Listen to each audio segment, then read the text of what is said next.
My name is Robert Ridge, and I'm the Executive Director of Distress Centres of Greater Toronto. Distress Centres of Greater Toronto is a crisis support organization that provides emotional and mental health support to people in both Toronto and the region of Peel. What specific services does Toronto Distress Centre offer? Well, we have both inbound and outbound programs. So we have a couple of main crisis lines where people can call if they're feeling lonely or isolated or need any kind of mental health support. We also have a number of priority lines. For instance, we operate the Crisis Link service for the TTC, which provides a link for people on a subway platform if they're experiencing suicidal ideation. We also run a number of outbound programs, and the outbound programs are primarily aimed at seniors who need some emotional support or other forms of support. And then we have a program called our Survivor Support Program, which is intended for people who have experienced loss through suicide or homicide. Have you seen a dramatic impact on the mental health of people who you may service due to COVID-19? We've noticed an increase in the number of inbound calls to our service, probably by about 10%. But probably more troubling is the increased severity of those calls. Almost everyone who calls mentions COVID as an issue.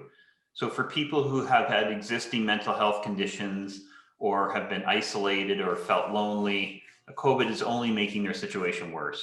So how has COVID-19 affected your processes at Toronto Distress Centre? Like a lot of organizations, it's affected them pretty dramatically. Right. So we have four facilities where volunteer responders would come to take calls.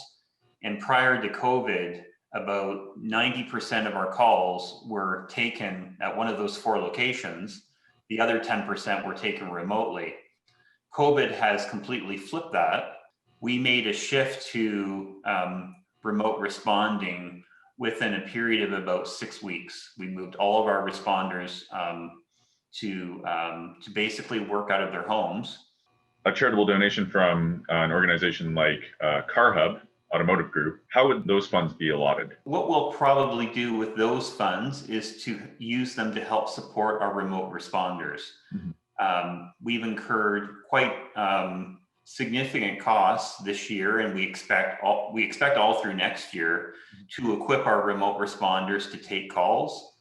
Putting all the infrastructure in place for them to have connections at home, to provide the headsets, in some cases provide the technology itself. Mm-hmm. Those costs have been really significant this year, and that's likely how we'll use those funds to support the ongoing ability of us to deliver services remotely. Well, on a positive note, we've learned so much from COVID, as I suspect other organizations have as well, and it will permanently change the way that we run our operation. We know now that people can work effectively remotely. They can respond to calls effectively remotely.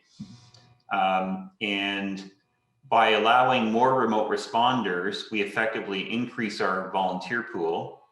And by doing training virtually, we can train a person who from anywhere. They don't have to be local to Peel or Toronto. They can be anywhere. So that opens up tremendous new doors for us in terms of our volunteer pool. And we're a volunteer-driven organization. So, that's the exciting part. If you can say there is one about COVID, is it really required us to have a good hard look at our processes and to make decisions about how to change them very quickly.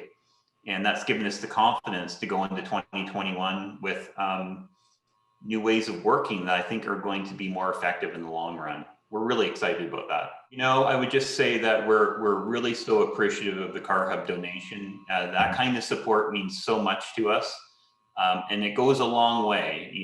That support was unexpected and very, very much appreciated. So thank you.